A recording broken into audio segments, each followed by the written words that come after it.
mais da tua palavra. Nós te pedimos nessa noite que através do teu Espírito Santo, Senhor, venha nos capacitar, venha nos habilitar, fazer de nós sábios ganhadores de alma para o teu reino. O nosso propósito nesta noite, ó Deus querido, é ser uma ferramenta afiada nas mãos do Senhor. Que cada um dos irmãos que aqui estão, Senhor, que possa, meu Pai querido, sair daqui nessa noite conhecendo, compreendendo um pouco mais acerca do teu reino e assim sendo um instrumento nas mãos do Senhor para a glória do teu santo nome. Que nós te pedimos e te agradecemos em nome de Jesus. Amém e graças a Deus. Amém? Pode se assentar em nome de Jesus. Hoje vai ser uma aula mais introdutória, porque qual é o meu propósito? Que todos nós venhamos crescer no nível de conhecimento de forma igual, né? Eu sei que aqui entre nós tem pastores, evangelistas, então tem pessoas que têm um grau de conhecimento maior do que outras, né? Então vai ter coisas que a gente vai falar aqui que para algumas pessoas já está cansado de ouvir. Só que o que eu tenho percebido, né, pastoreando nesses anos que Deus, por misericórdia, concedeu a gente de pastorear, eu tenho percebido que muitas pessoas têm conhecimento da palavra, mas não têm conhecimento organizado. Sabe de tudo um pouco. E no final das contas, acaba que não sabendo nada. Porque você escuta uma pessoa, por exemplo, elaborando um sermão, aí você fala, que conhecimento aquela pessoa tem? Mas quando você para conversar com aquela pessoa e começa a perguntar sobre algumas doutrinas, sobre algumas coisas, a pessoa não sabe. Né? Então você percebe que ela só adquire um pouco do conhecimento, às vezes por fonte de pesquisa, ou às vezes porque ouviu alguém falar, mas não tem o conhecimento de forma sistemática. Por que o curso de teologia é bom, irmãos? O curso de teologia é bom porque ele vai fazer isso, vai deixar isso aí organizado, né? Então, por exemplo, você vai saber qual é a diferença do antigo pacto, do novo pacto, você vai saber por que aconteceu algumas coisas com Jesus. Aí vem pessoas que falam assim, tem algo que a gente escuta alguns pregadores falando, que quando Pedro e João vai até o sepulcro de Jesus, estava lá o lenço dobrado em cima da pedra, e aquilo ali no costume judaico era um sinal de que Jesus vai voltar. Só que isso daí é coisa que falaram e acrescentaram no decorrer do tempo, não tem base para isso, né? Porque se isso é costume judaico, por que os evangelistas não colocaram? Aí agora, 150 anos agora, alguém estudando percebeu, mas se é o costume judaico, eles tinham que deixar isso aí destacado. Então tem coisas que as pessoas vão inventando. E por falta de conhecimento, a gente acha bonito, dá aquela explosão na igreja, e a gente acha que isso é verdade. E nem tudo que é falado é verdade, né? Tem uma igreja que se destaca na Bíblia, eu falo uma igreja que foi alcançada pelo Evangelho, são os bereanos, né? Paulo ele começava a pregar, os bereanos pegavam os pergaminhos e ele ia consultar se o que Paulo estava falando estava nos pergaminhos mesmo ou não, ou se era mais um falador que estava vindo com alguma doutrina falsa. E nós precisamos ser assim. Isso não é falta de educação, não é falta de ética, né? Claro que a pessoa está pregando ali, a pessoa pregando, você não vai ficar folheando a Bíblia quando a pessoa está pregando, senão você vai perder o fio da meada, vai perder a revelação de Deus. Mas é bom você estar atento naquilo que está sendo falado, para depois você consultar se aquilo que foi pregado de fato é verdade, se aquilo que falou de fato é verdade. Para quê? Para que a gente não venha criar espantalho no decorrer da nossa caminhada cristã. Até aí tudo bem? Então nós vamos começar com um curso básico, né? Bibliologia, básico em teologia, porque todo o nosso estudo vai ser em cima da Bíblia.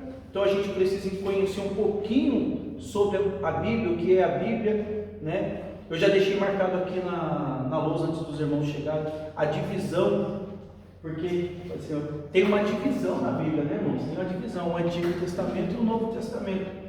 Na verdade é ético falar primeira aliança e segunda aliança, porque não é que a gente titulou como Velho Testamento que é velho, porque na nossa mentalidade aquilo que é velho não serve para mais nada, né? E a gente aprende muita coisa aqui, na primeira aliança, até porque o que vai trazer vida para a segunda aliança É aquilo que aconteceu aqui, na primeira aliança. Não tem como você entender o que está acontecendo aqui no período da graça, se você não tiver o conhecimento do que está acontecendo aqui. Né? Como que Deus se revelou, o que Deus falava, por que as coisas estavam acontecendo aqui. Né? Por exemplo, quando o povo pede água lá e Moisés ele pede a rocha, aquilo ali tem toda uma tipologia, é Cristo. Mas na segunda vez não era para ele ferir, na segunda vez era para ele falar, porque ele feriu da segunda vez. Aí você entende por que na grande tribulação vai precisar que as duas testemunhas sejam expostas na cruz e elas ressuscitam na cruz. Não seria necessário se Moisés não tivesse feito aquilo lá. Então isso é coisa que você vai, no decorrer da leitura do texto, você vai vendo o que está acontecendo na primeira aliança, e você vai pegando luz para entender a segunda aliança. Aí você começa a ter um esclarecimento acerca desse conteúdo. Então eu coloquei aqui, a primeira aliança, ela tem uma regrinha para a gente poder memorizar, né? Eu coloquei por números 5, 12, 5, 5, 12, porque essa aqui é a forma que está dividido, né, a primeira aliança. São 5 livros que formam o Pentateuco. Pentateuco nós sabemos que são os 5 primeiros livros da Bíblia, né? Pentateuco. São 12 livros históricos, são 5 livros poéticos. Aí eu coloquei 5 profetas maiores, e eu sei, eu vou falar assim, mas pastor, mas são 4 profetas maiores. Só que aqui nós estamos separando por livros. Até aqui tudo bem? Está todo mundo compreendendo? Então eu coloquei 5 profetas maiores, porque não estou falando do profeta em si, mas dos livros que foram escritos. Porque Jeremias escreveu 2 livros, né? Tem o livro de Jeremias e Lamentações de Jeremias. Então foi colocado 5 livros e 12 livros dos profetas menores. E na nova aliança nós temos 4 evangelhos, que na verdade é um evangelho, mas por 4 pontos de vista diferentes. Para os irmãos entenderem isso aqui de forma clara, é como um prédio. Não tem 4 lados um prédio? Se pintar cada lado de uma cor, e se perguntar para uma pessoa que cor que é o prédio, uma pessoa vai falar, é amarelo. Não está errado, é que o lado que ela está vendo é amarelo. Então é um evangelho, mas tem 4 pontos de vista. Então vai ter coisas que vai ser detalhado no evangelho que escreveu Mateus, vai ter coisas que vai ser mais detalhado no evangelho que escreveu Lucas, porque o propósito do evangelho é nós entendermos qual é o público que está sendo alcançado. Mateus está escrevendo para os judeus, então ele escrevendo para os judeus, ele precisa trazer de uma forma que os judeus vão entender. Então ele está apresentando Jesus como rei. Lucas está escrevendo para os gregos. Então Lucas ele já começa a puxar de uma forma que os gregos vão entender. Então os gregos eles cultuavam muito o saber humano até hoje. Os maiores filósofos vêm da Grécia, né? Então assim, ele apresenta Jesus como um homem perfeito. Por isso que tem 4 evangelistas falando sobre o mesmo assunto. Nós temos um livro histórico, que é Atos dos Apóstolos, 13 epístolas de Paulo. Essas epístolas de Paulo, elas também são chamadas de epístolas locais. Por que epístolas locais? Porque é direcionada a uma igreja. Paulo escreveu aos Filipenses, a igreja que estava em Filipe. Paulo escreveu aos Colossenses, a igreja que estava em Colosso. Então é chamado de epístolas locais. E aí nós temos 8 epístolas gerais, né? Essas epístolas gerais aí é 1 João, 2 João, 1 Pedro, 2 Pedro, que é direcionado, não é direcionado a uma igreja específica. E um livro profético, que é o livro do Apocalipse. Até aí tudo bem? Às vezes é coisa simples, irmãos, mas é bom a gente pegar bem isso daqui, porque quando a gente estiver no decorrer das outras disciplinas, das outras matérias que a gente estiver falando, os irmãos poderem compreender bem o que está acontecendo, por que está acontecendo, né? Qual é o propósito, por exemplo, dos livros históricos da primeira aliança? É Deus mostrando o decorrer da história do povo que Deus escolheu para ser referência de todas as nações, né? Então tem um propósito, o poético, os profetas, eles alinhando o povo de Deus para que eles estivessem no centro da vontade de Deus, porque a gente tem um costume, uma facilidade muito grande da gente sair do centro da vontade de Deus. Basta a gente se distrair um pouquinho, que a gente sai daquele foco que a gente estava, daquilo que Deus ele queria. Então Deus quer revelar algo para nós. Se a gente não tiver algo que seja uma âncora, a gente perde o fio da meada muito fácil, a gente se distrai muito fácil. Nos cultos é assim. Você percebe que no culto às vezes as pessoas chegam numa empolgação. Daqui a pouco tem gente conversando, tem gente mexendo no celular, tem gente distraída. E se você perguntar como que foi o culto, a pessoa não sabe explicar. Acabou de ser no culto, não sabe explicar o que está acontecendo. E por que é importante a gente estudar, irmãos? É simples. Quem aqui tem mais de 10 anos convertido? Faz assim com a mão. Quem tem menos de 10 anos convertido? Por que é bom a gente estudar?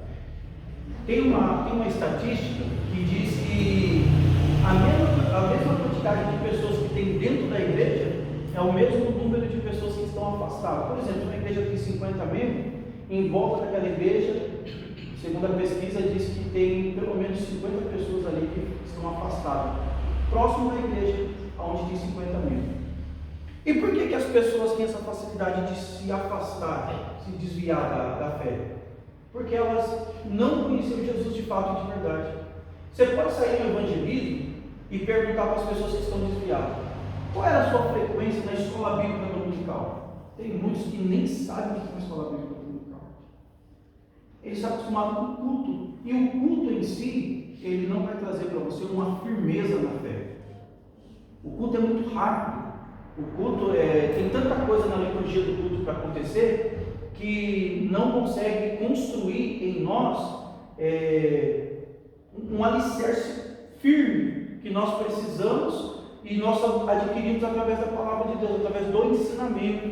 Porque nem todos os cultos, por exemplo, tem uma pregação que ela é textual, ela vai trazer uma base para que eles tenham ouvido. Mas a maioria das pregações não são textuais. A pessoa pega um versículo isolado e ela começa a falar da Bíblia toda. Ela não tem um foco central naquilo. E quem está ouvindo, irmãos, não consegue criar uma base. Quem já percebeu que num culto uma pessoa leu, por exemplo, um texto lá em Gênesis, e de repente a pessoa começou a falar de Salmos, foi para Provérbios, foi para Apocalipse, e falou dos milagres que Jesus fazia. E aí quando você pergunta para as pessoas, a pessoa fala: não sei, o que me chamou a atenção foi Apocalipse, que o irmão falou, o que me chamou a atenção foi lá de Salmos que ele falou. Então isso daí não cria uma base. O que cria uma base é quando nós sentamos para ouvir, né? Então eu fico admirado ver o tanto de irmãos que está aqui para poder aprender a palavra de Deus, porque isso não é mais normal, irmãos. Esse grupo de pessoas para aprender a palavra de Deus não é. As pessoas gostam de viver uma vida baseada em campanhas, né? Se tem campanha eu vou, a igreja enche, se tem evento eu vou, a igreja enche. Mas e como que a pessoa está? E aí a gente vai ter um resultado diferente quando a gente tem a prática de estudar a palavra de Deus. E para estudar a palavra de Deus tem 3 tipos de conhecimento, que é conhecido como conhecimento herdado, conhecimento pesquisado e conhecimento revelado. Quem pode abrir aí em Atos dos Apóstolos, capítulo 22, verso 3? Os irmãos que quiserem marcar, pode colocar aí conhecimento herdado. Atos dos Apóstolos, capítulo 22, verso 3. Pode ler? Só o 3. Quando a mim, sou judeu, nascido em Tarso, da Síria, e nessa cidade criado aos pés de Gamaliel, instruído conforme a verdade da lei dos nossos pais, zeloso de Deus, como todos vós sois. Entendeu? Paulo está dizendo que ele aprendeu, ele é judeu, ele aprendeu aos pés de Gamaliel. Esse aprender aos pés de Gamaliel fala do conhecimento herdado. Como que é um conhecimento herdado? É aquilo que nós adquirimos através de estudos. Por exemplo, quando nós estamos numa escola bíblica dominical, você está herdando o conhecimento de alguém, né? Paulo ele sentou para ouvir Gamaliel. Gamaliel, ele aprendeu aos pés de Eliel, se não me falha a memória, que era um dos rabinos mais respeitados da época. Tinha 2 rabinos mais respeitados, e um deles era quem ensinou Gamaliel. Paulo aprendeu aos pés de Gamaliel, e depois Paulo vai ensinar. Então, assim, é um conhecimento herdado. Essas são uma das formas da gente adquirir conhecimento.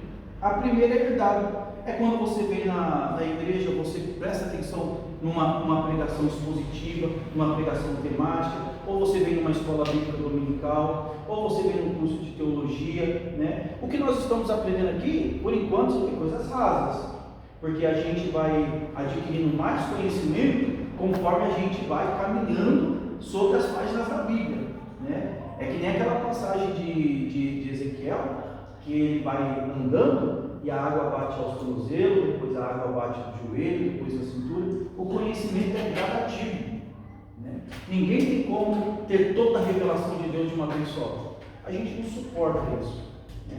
E isso daqui já fica um aviso para os irmãos também não desprezar, né? Porque aqui a gente tem vários ministérios, tem vários irmãos de vários ministérios. Às vezes os irmãos falam assim: poxa, na minha igreja o meu pastor não dá ensinamento. Mas ele foi importante para trazer você até onde você está. Você não poderia adquirir um conhecimento mais profundo se você não tivesse chegado aonde você está. Então nós não podemos desprezar aquele que já nos preparou até o momento que a gente está, né? Isso é muito importante. Quando você faz isso, Deus acha graça em você, porque você reconhece o valor daquela pessoa que Deus colocou para poder te ensinar. Até porque hoje nós estamos aqui, os irmãos sentados aí para aprender, mas só tem um propósito para os irmãos estar sentados para aprender: é que amanhã é a obrigação dos irmãos estar ensinando alguém. É só isso, não tem outro propósito. Eu vou conhecer só para mim poder dizer que eu tenho muito conhecimento. Sua intenção está errada. Nós estamos aprendendo para que amanhã nós possamos ensinar, e aqueles que nós estamos ensinando, depois de amanhã vai poder estar ensinando outra pessoa. Foi assim comigo, é assim com os irmãos, e assim vai sendo até a volta de Jesus. Então, a próxima forma de nível de conhecimento é o de pesquisa. Os irmãos conseguem abrir aí 2 Timóteo 4, versículo 13. Segunda epístola, né, a Timóteo, capítulo 4, verso 13.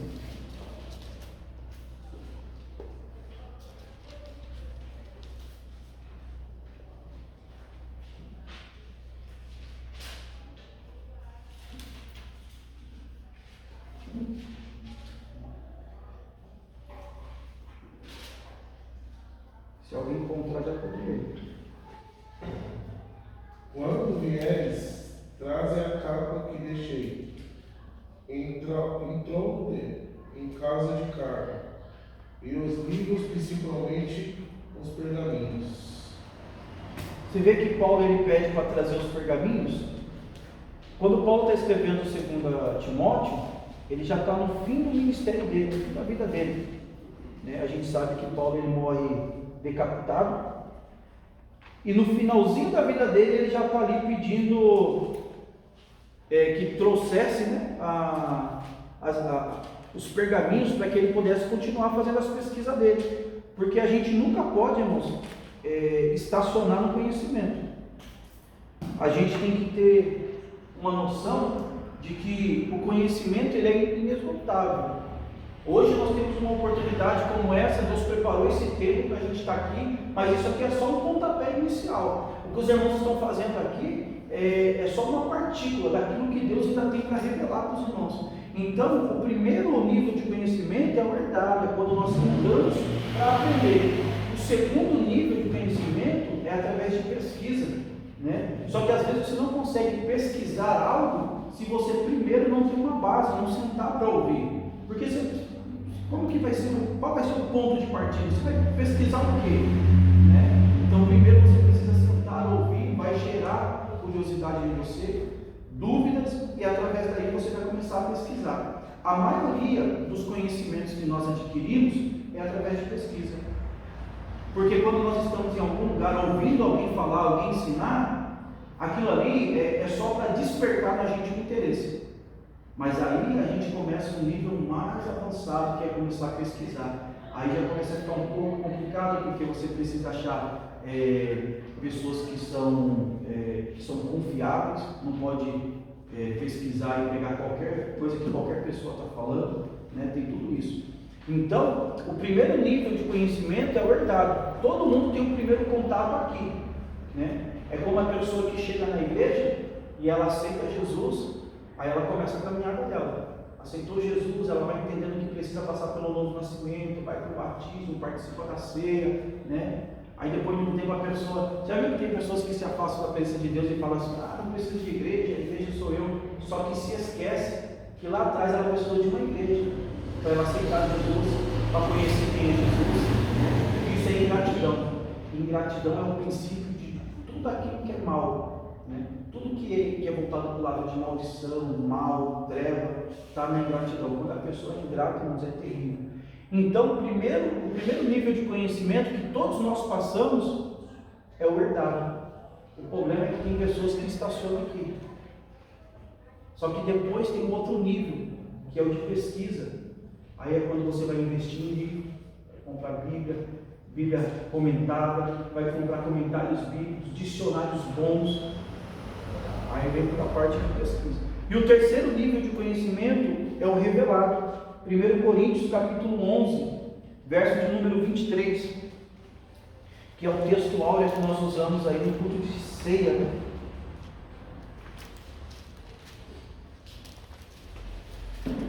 Coríntios 11, pode. Versículo 23, 1 Coríntios 11, 23. Porque eu recebi do Senhor, e também vós ensinei. O Senhor Jesus, a noite que foi traído, tomou o pão. Não, só aí. Olha o que Paulo está dizendo. Porque eu recebi do Senhor o que também vos ensinei, que o Senhor Jesus, na noite que foi traído, tomou o pão. Só que na noite que Jesus foi traído, onde o pão estava?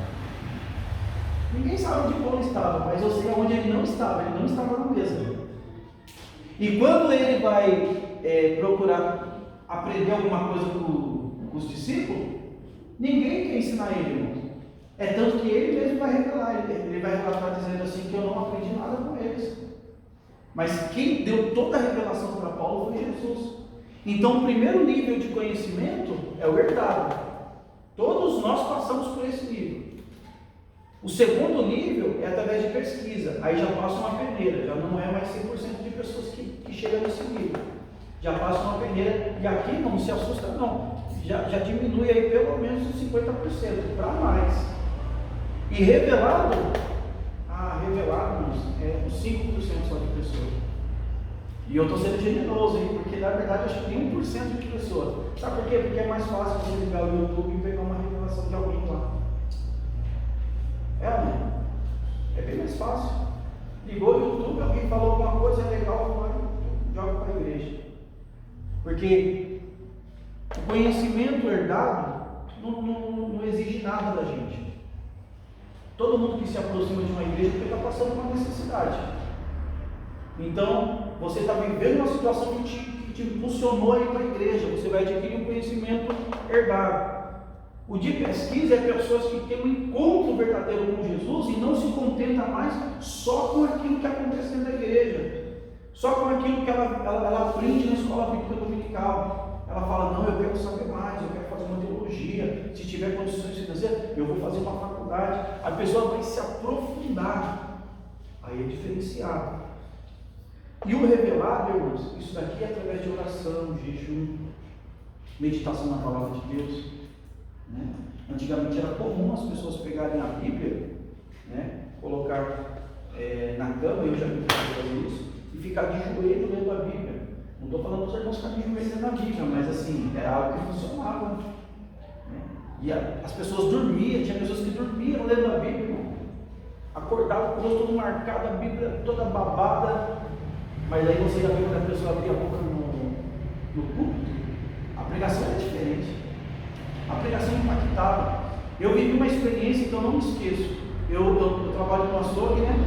E um dia foi um missionário lá e ele falou assim, você vai fazer o quê? Ele falou assim, você trabalha todos os domingos? Eu falei, não, eu estou domingo de folga.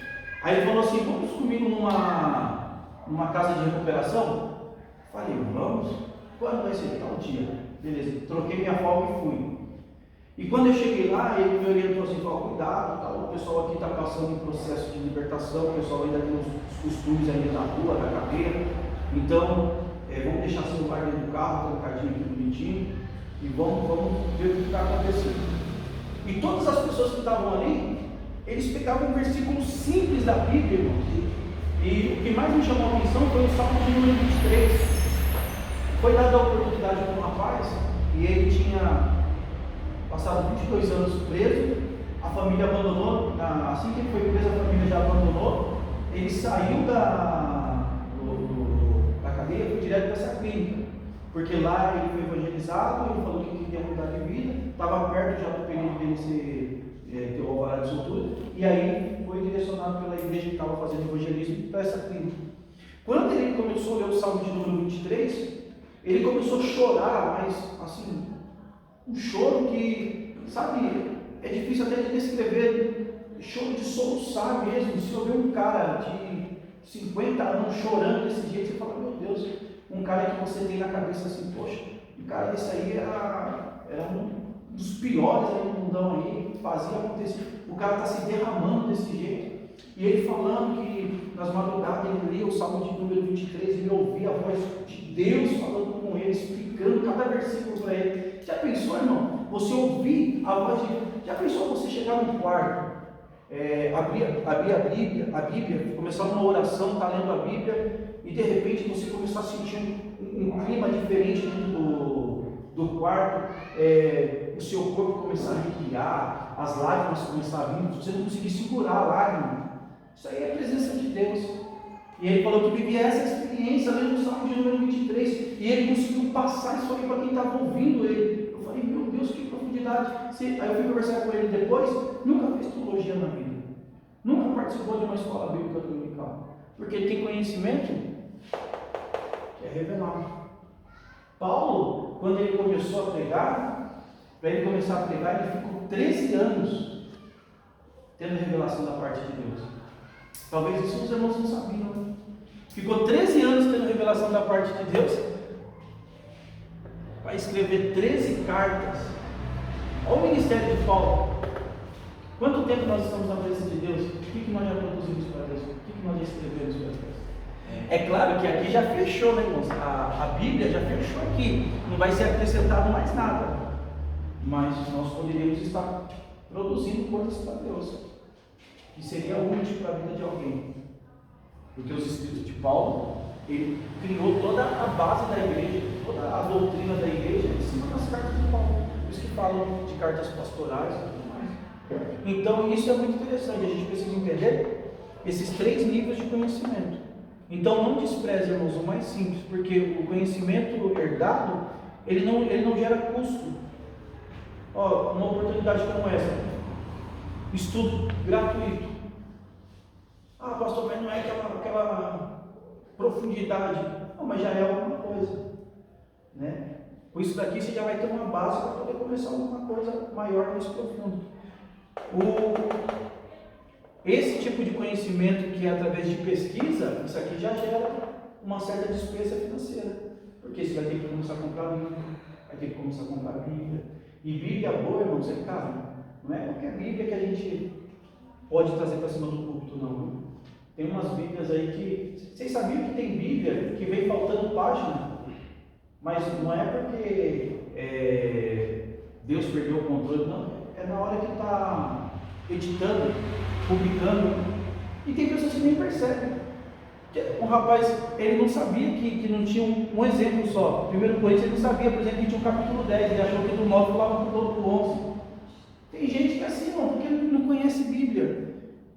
Tem Bíblia que às vezes vem faltando letras, palavras. Por isso que é bom você ter mais de uma Bíblia, né? Para você ler os textos, ler o texto numa tradução, ler o texto em outra tradução, porque vai ter casas publicadoras que às vezes, gerando um monte de livro, acaba que acontecer isso aí é falha, né? Isso é falha. Então, por isso que nós precisamos procurar conteúdo bom. Uma Bíblia boa hoje vai pagar uns R$250, mas você vai na internet, tem Bíblia de 30, de 20, 15 traduções, várias traduções NVI, né, nova linguagem dos dias de hoje. E eu, se eu pudesse orientar os irmãos, eu aconselharia os irmãos ter Ferreira de Almeida, nova tradução da linguagem de hoje. Não é boa. Então isso aqui gera um custo. E esse daqui, é o seu comprometimento com a obra de Deus. Quanto mais você se compromete com a obra de Deus, mais revelação o céu tem para fazer para nós. Até aqui tudo bem, irmãos? Então, só para a gente ter uma noção, se os irmãos quiserem marcar aí, a Bíblia levou 1.500 anos para ser concluída. 1.500 anos. Mas como que faz essas contas? É de quando a quando? Eles começam a fazer a contagem de Moisés até o momento em que João finaliza o livro de Apocalipse na ilha de Patmos. Então, um período de 1.500 anos para a Bíblia ser concluída, para todos esses livros estarem escritos. São 40 autores, são divididos em 2 idiomas maiores, né, que é o hebraico e aramaico. E aí o Novo Testamento tem o Novo Testamento inteiro é grego, né? Mas o Antigo Testamento ele é em hebraico e aramaico. Aramaico, se não me falha a memória, é o livro de Esther e o livro de Daniel. E o restante em hebraico. Então, só para os irmãos entenderem, a Bíblia tem 40 autores, 2 idiomas predominantes que, corrigindo aqui, é o hebraico e o grego, e algumas partes em aramaico. 1.500 anos foi o tempo que levou para ser concluído toda essa obra. E como que começou isso aí? Até chegar nos dias de hoje.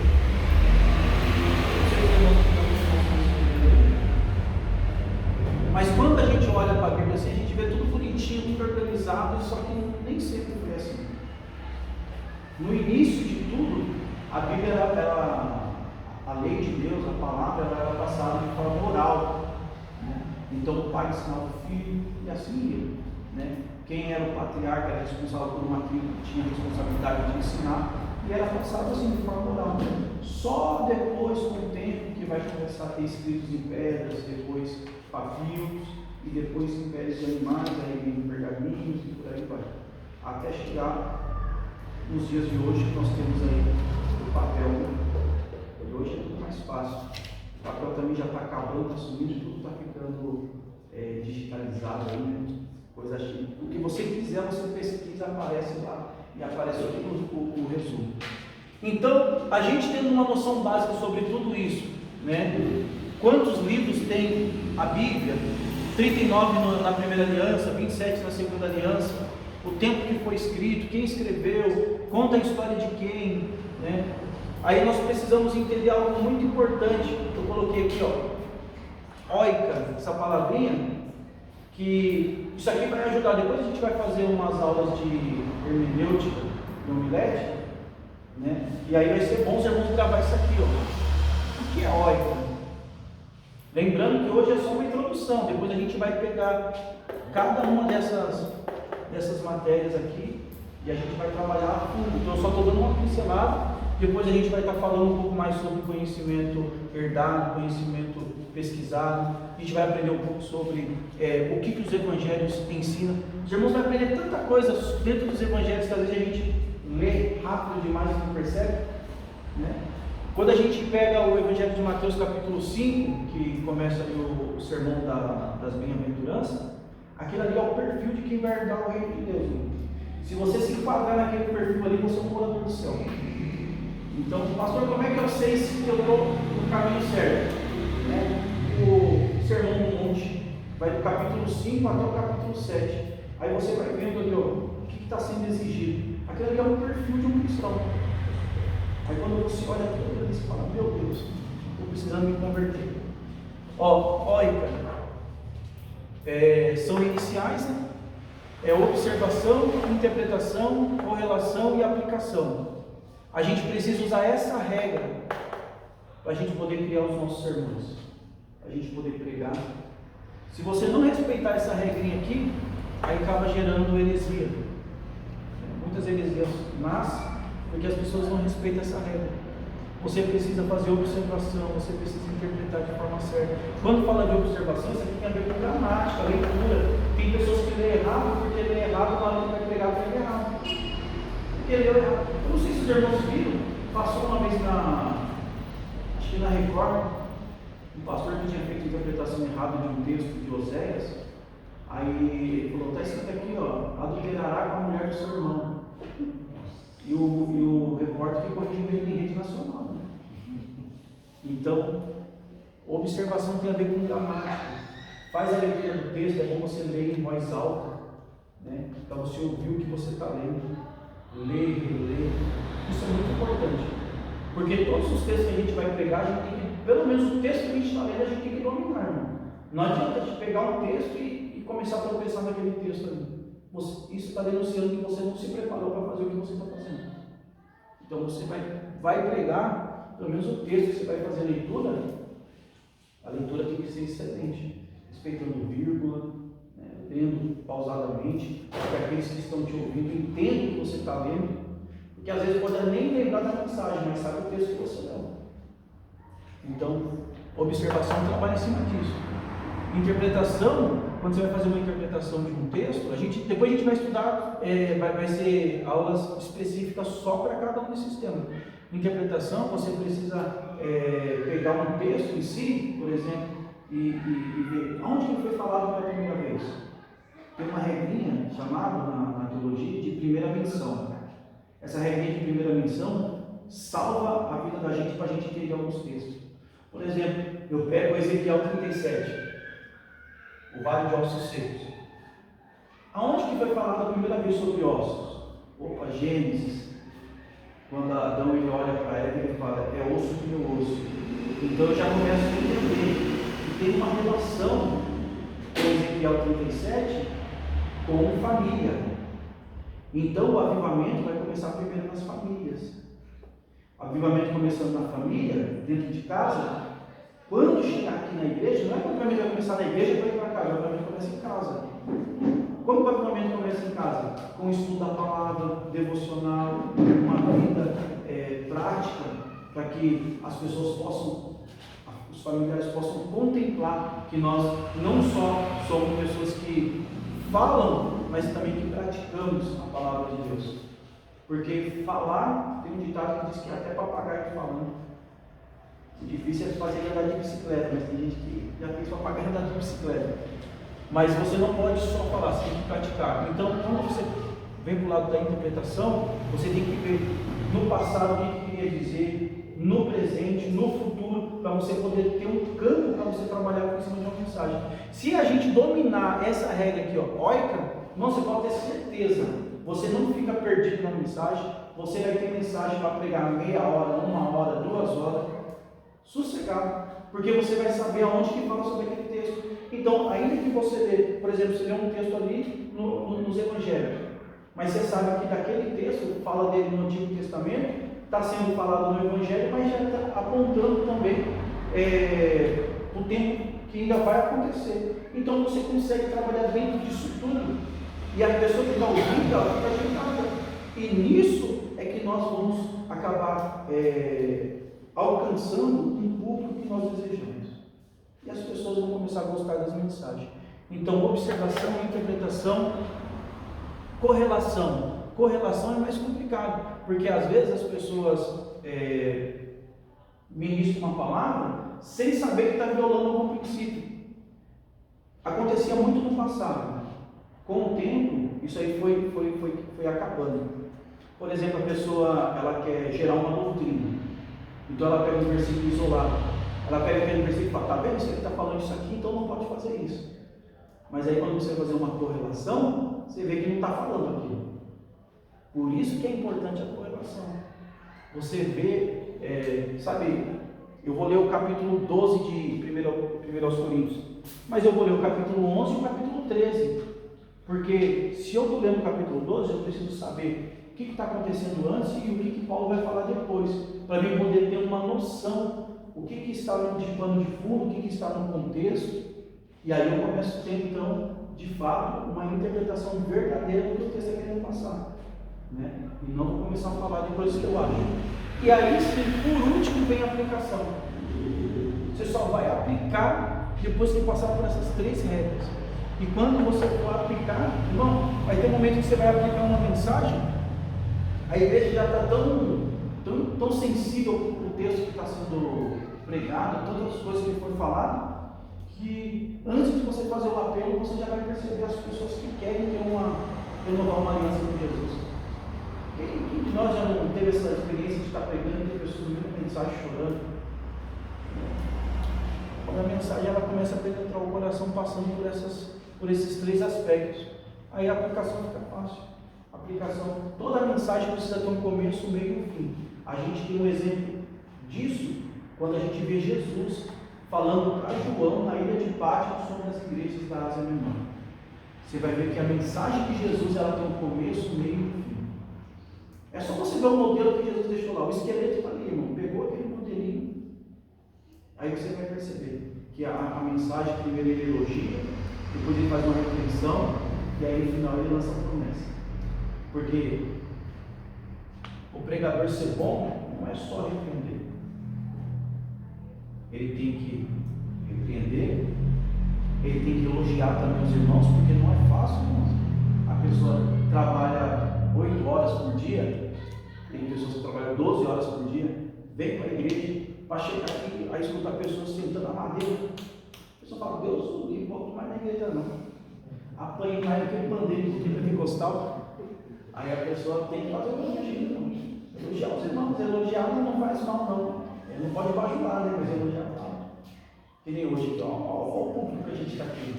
Eu louvo a Deus pela vida dos irmãos. Porque o que nós precisamos é de um coração que esteja voltado a aprender a palavra de Deus. Porque pessoas assim como nós, que tiramos um tempo para sentar e aprender, você pode ter certeza, o diabo pode fazer a classe, mas ele não te tira da presença de Deus. Lembra que eu falei no começo? Que a maioria das pessoas, 99% das pessoas que estão afastadas da presença de Deus, nunca participou de uma escola bíblica dominical, e quando foi na escola bíblica dominical, nunca foi de forma inteira. Ela foi porque alguma coisa chamou a atenção, ou porque ela era obrigada a ir porque exercia algum cargo, ou porque alguém estava toda hora no pé, falando, tem que vir. Aí o que acontece? Na primeira prova, a pessoa abandona o barco, abandona Jesus, nunca teve um encontro verdadeiro com Jesus. A gente precisa aprender uma coisa, eu falei no culto de ontem aqui na igreja, que Deus ele dá as maiores guerras para os melhores soldados. Se a guerra que você está passando é grande, parabéns. Deus viu que você é um soldado grande, que você vai suportar isso daí, porque outra pessoa não suportaria. Quando você tem essa visão, aí você compreende que se eu estou aqui, eu estou no centro da vontade de Deus, então Deus tem que me ensinar algo através disso que eu estou passando. E você sabia que às vezes Deus deixa você passar numa prova, num processo, somente para alguém que está perto de você, que às vezes está passando coisas menores do que você, mas vai olhar para você e vai falar, meu Deus, o Senhor não abandonou a fé, também não vai abandonar não. Às vezes é só para isso, às vezes Deus está te usando ali só para poder ser exemplo para alguém. Eu sei que às vezes a gente não pede para ele para ser assim, né? Mas é assim que acontece. Até aqui tudo bem, irmãos? Que horas que alguém tem horário? 7h57. Ó, a palavra de Deus ela tem alguns aspectos que nos ensina bastante. Efésios capítulo 6, verso 17. Enquanto alguém abre Efésios 6, 17, outro já procura em Jeremias 23, versículo 29. A gente vai ver os aspectos que tem a palavra de Deus. E aí você começa a entender.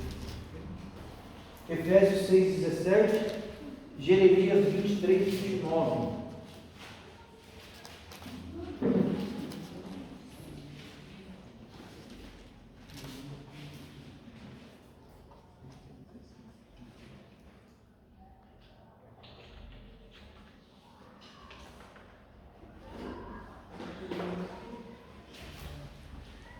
Quem achou Efésios 6, 17? Tomai também o capacete da salvação e a espada do Espírito, que é a palavra de Deus?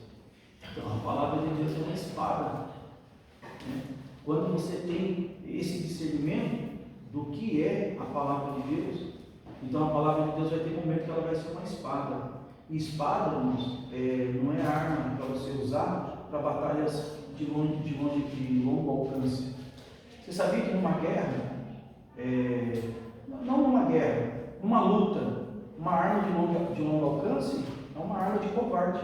É por isso que quando a gente vai ler Apocalipse, os 4 cavaleiros que aparecem ali, vem um cavalo branco, ele tem que sair com um arco na mão, porque está falando do anticristo. Porque o anticristo ele não vai enfrentar você frente a frente, porque o inimigo ele é covarde. A arma dele é uma arma de lutar longe.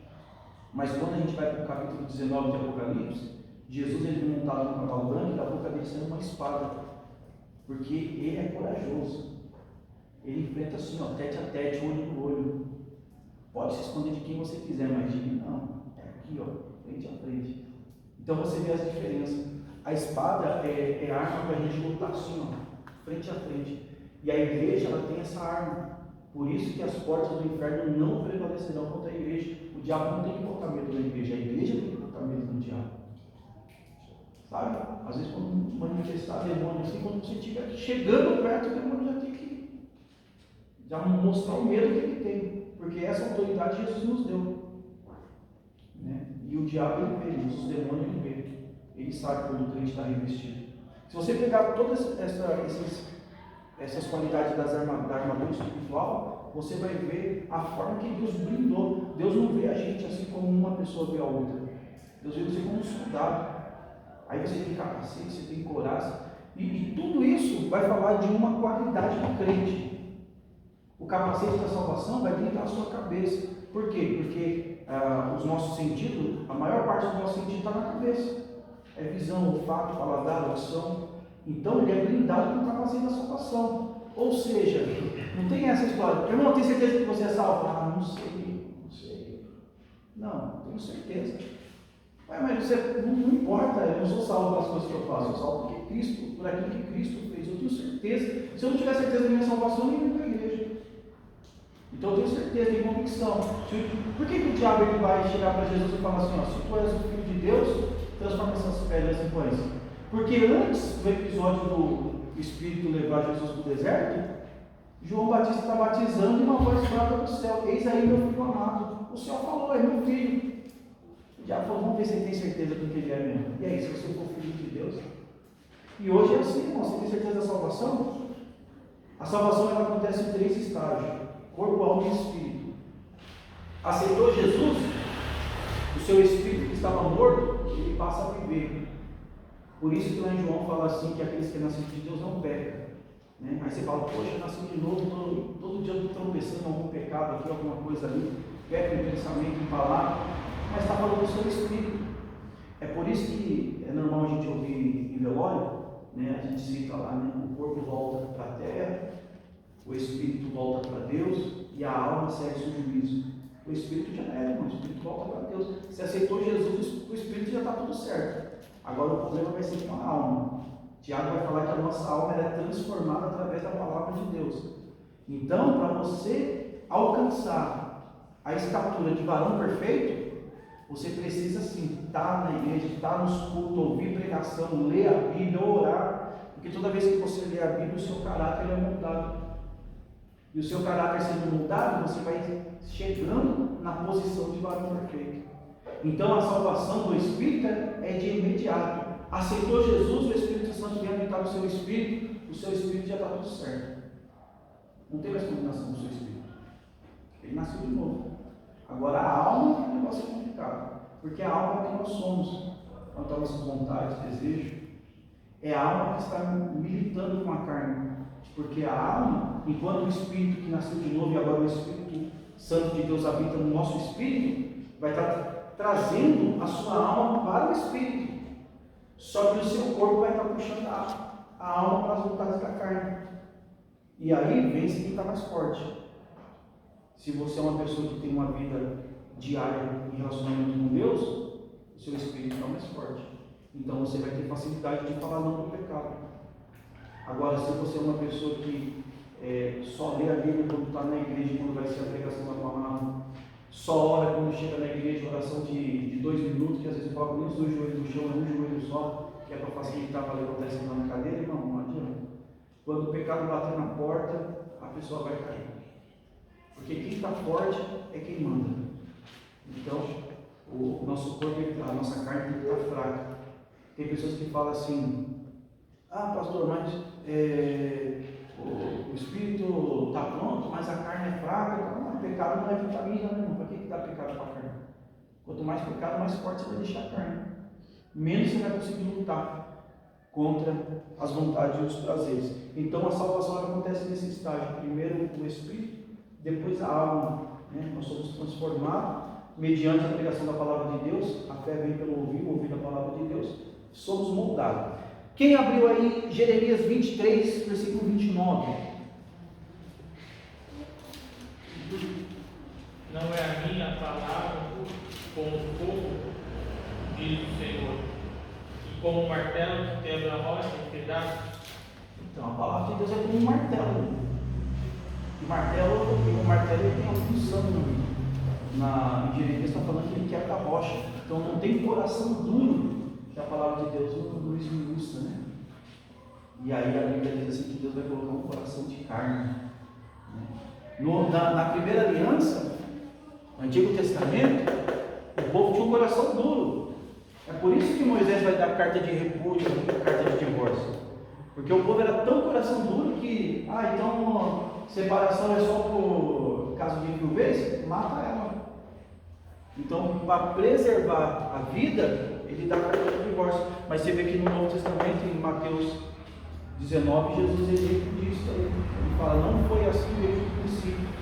Só no Mateus capítulo 19 que vai jogar luz no que está acontecendo no Antigo Testamento, e você vai entender por que Moisés tomou aquela decisão naquele determinado momento. Ainda que no costume eles casavam, e se o esposo tivesse alguma coisa que ele não gostasse, por causa do costume, eles tinham esse direito de revogar o casamento. Por exemplo, casava, a mulher não sabe cozinhar. A mulher não sabe cozinhar, para que não dá certo. Aí tem toda essa problemática. Mas aí você vai ver Jesus falando no capítulo 19, quando eles alegam essa questão. Mas Moisés fez isso no passado. Jesus fala: mas não foi assim desde o princípio. Então vai mostrar que o que manda é o princípio. O princípio é que rege toda a nossa vida na presença de Deus. Então a palavra de Deus ela é espada, a palavra de Deus ela é martelo. Amós capítulo 7, verso 7 está escrito assim: mostrou-me também assim, que eis que o Senhor estava sobre um muro, levantando um prumo, e tinha um prumo na sua mão. O que é um prumo, irmãos? É um instrumento de inferir verdade. Ou seja, o prumo é para poder deixar reto, é para poder colocar ordem. A palavra de Deus serve para isso. A palavra de Deus ela serve para poder alinhar a nossa vida naquilo que Deus espera de cada um de nós. Só para a gente terminar a última leitura, Salmo de número 119, o verso 103. Porque vai falar também depois em Provérbios que a palavra é escudo. Salmo 119, 160 vai falar que ele é verdade, a palavra é verdade. Mas o Salmo 119, verso 103, alguém pode ler? Quão doces são as tuas palavras, é o meu paladar, mais doce do que o mel, a minha boca. A palavra de Deus ela é mais doce do que o mel, irmãos. Até uma palavra de repreensão. Quando você está alinhado, quando você entende que você está aqui na igreja, não é para ninguém massagear o seu ego, não é para ninguém falar coisas que você quer ouvir. A palavra vem de repreensão, mas ela chega no seu paladar doce como mel, porque você sabe que aquilo ali vai ser importante para você herdar aquilo que Deus tem preparado para nós, né? Alcançar a coroa da vida eterna, alcançar os galardões, né? E isso nós precisamos entender de forma clara, porque quando você entende o real propósito da palavra de Deus, você valoriza os cultos independente do departamento. Já percebeu que quando o culto, por exemplo, se é um culto de campanha, eu estou usando só esse exemplo, assim, porque é o exemplo que a gente mais conhece. Se é campanha, se é congresso, o povo responde de uma forma. Mas coloca um culto de missões, coloca um culto de jovens, de adolescentes. O pessoal despreza, né? Ainda mais se a quantidade de pessoas for menor. O pessoal despreza, porque para eles o que vale é a quantidade. Só que com Jesus é diferente. Os maiores ensinamentos Jesus deu quando ele estava sozinho com alguém, né? Quando ele foi falar sobre o que é ser um verdadeiro adorador, ele pegou uma mulher que estava na beira de um poço. Para não atrapalhar o diálogo, ele mandou os outros discípulos saírem para comprar alguma coisa, só para ele poder ter a oportunidade de conversar com uma pessoa no particular. As maiores experiências que a gente vive quando a gente está no nosso quarto orando, ou quando a gente está no monte, ou quando a gente está fazendo um relógio de oração na igreja, você percebe que tudo é diferente da ótica humana. Enquanto muita gente está esperando alguma coisa grande acontecer em momentos assim que todos os holofotes estão ligados, Deus ele está esperando você ir para um lugar secreto. Porque no lugar secreto as vozes somem, as vozes da sociedade somem. E somente a voz de Deus ela vai ecoando dentro da sua alma. Quando Deus ele quer falar algo com alguém, algo profundo, ele leva a pessoa para o deserto, ele leva a pessoa para o vale, ele leva a pessoa para lugares solitários. Quando você vê a história dos profetas, os profetas não tinham muitos amigos, mas viviam experiências tremendas com Deus. Qual foi a maior revelação que João teve, irmãos? Foi na ilha de Patmos. Ele viu o céu por dentro, sozinho. Eu não sei se os irmãos sabem, João, antes dele cair, quando ele cai na ilha de Patmos, ele vai passar por algumas situações, ele vai ser jogado dentro de um caldeirão de óleo fervente, e ali tem um ensinamento, alguns médicos comentam acerca disso, fala assim que toda a parte de cartilagem dele derreteu, ou seja, nariz que só tem cartilagem derreteu, irmão. Uma pessoa sem nariz, você fala, não tem formosura nenhuma, quer chegar perto, mas ali tem um ensinamento. Quando você estiver disposto a ser desconstruído diante dos homens, se prepara para viver revelações da parte de Deus. O problema é que tem muita gente nariz inclinado, em cima de um pedestal, mas não tem nenhuma revelação da parte de Deus. Mas quando você estiver preparado para ser desconstruído, as pessoas não vão chegar perto de você por aquilo que você tem, por aquilo que você é, mas sim por aquilo que Deus está fazendo na sua vida. Quando você olha a vida do profeta Eliseu, não tinha nenhuma beleza do profeta Eliseu.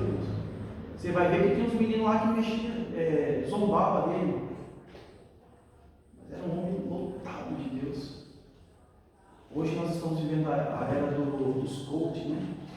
Você vê nas redes sociais, todo mundo é personal, é coach, uns pastores bombadão aí, fortão.